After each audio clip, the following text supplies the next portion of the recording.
बाळा बाजूला हो. ए बाळा. Good morning everyone. माझं नाव भाग्यश्री लोखंडे आहे आणि मी कोर्टात सायंटिस्ट म्हणून काम करते. तर ऑब्व्हियसली आज सुट्टीचा दिवस आहे, पब्लिक डे आहे. तुम्हाला त्याचं महत्त्व माहीत असेल. माहिती आहे ना सगळ्यांना? छोट्या मुलांना थोडं थोडं माहीत असेल नाही रिपब्लिक डे हे कितवं वर्ष आहे? 77.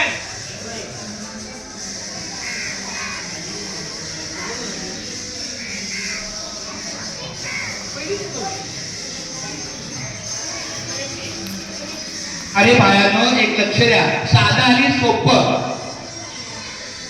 आपल्या घरी मम्मी पप्पा असतात की नाही?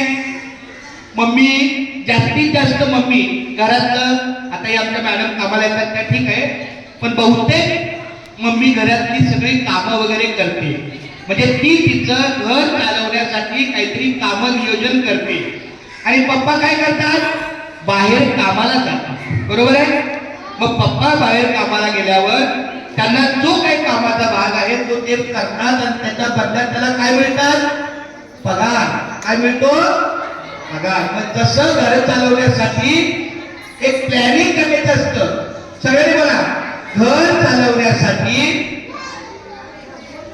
एक प्लॅनिंग करतात, तसं आपला भारत देश 47 साली झाला. पण खऱ्या अर्थानं ना आपल्याला जी सत्ता, लोकांच्या हातात सत्ता कधी आली? 26 जानेवारी 1950.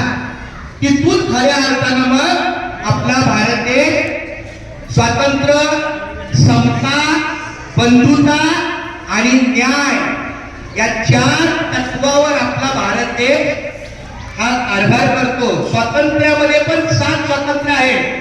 त्याला सप्त स्वातंत्र्य म्हणतात. लिहिण्याचं स्वातंत्र्य, बोलण्याचं स्वातंत्र्य, व्यवसाय करण्याचं स्वातंत्र्य, अरे त्या सगळ्या गोष्टी आल्या. मग स्वातंत्र्यानंतर समता, समतानंतर बंधुता आणि बंधुतानंतर न्याय या 4 गोष्टीवर आपला भारत हा व्यवस्थित चालतो. आणि ही सगळी प्रक्रिया डॉक्टर बाबासाहेब आंबेडकरांनी या प्रक्रियेचा त्यांच्यासोबत काही सहकार्य, पण प्रामुख्यानं भारताचे डॉक्टर बाबासाहेब आंबेडकरांच्या मार्गदर्शनाखाली झाले. म्हणून बाबासाहेब आंबेडकरांना संविधानाचे शिल्पकार म्हटलेले आहे. आज त्या व्यक्तीला 77 वर्ष झाली. 77. अशा प्रकारचा हा आजचा गणतंत्र दिवस आहे, प्रजासत्ताक दिन आहे. म्हणजे खऱ्या अर्थानं प्रजेच्या हातात सत्ता येऊन कार्याला सुरुवात झाली.